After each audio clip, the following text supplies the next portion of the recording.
serviteur réussira, dit le Seigneur. Il montera, il se lèvera, il sera exalté.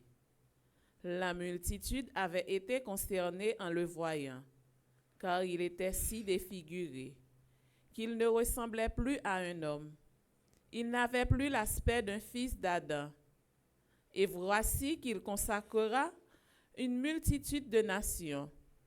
Devant lui, les rois resteront bouche bée, car ils verront ce qu'on ne leur avait jamais dit. Ils découvriront ce dont ils n'avaient jamais entendu parler. Qui aurait cru ce que nous avons entendu?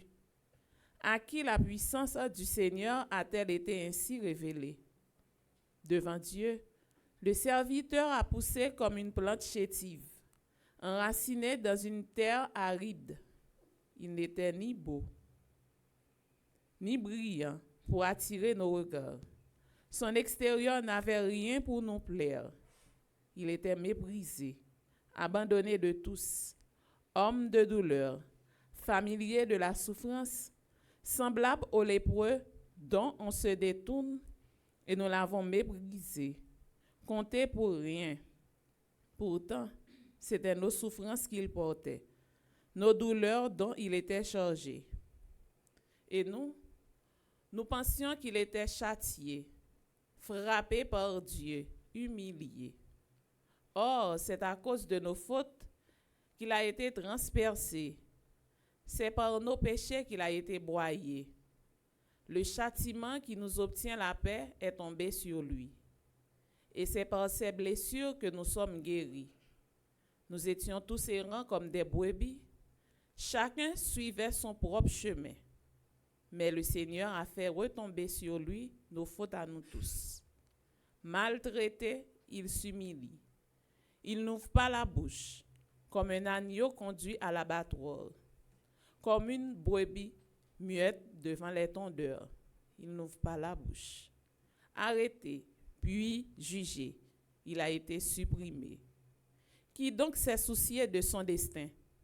Il a été retranché de la terre des vivants, frappé à cause des péchés de son peuple. On l'a enterré avec les mécréants. Son tombeau est avec ceux des enrichis. Et pourtant, il n'a jamais commis l'injustice, ni proféré le mensonge. Broyé par la souffrance, il a plu au Seigneur. Mais s'il fait de sa vie un sacrifice d'expiation, il verra sa descendance. Il plongera ses jours. Par lui s'accomplira la volonté du Seigneur. À cause de ses souffrances, il verra la lumière, il sera comblé.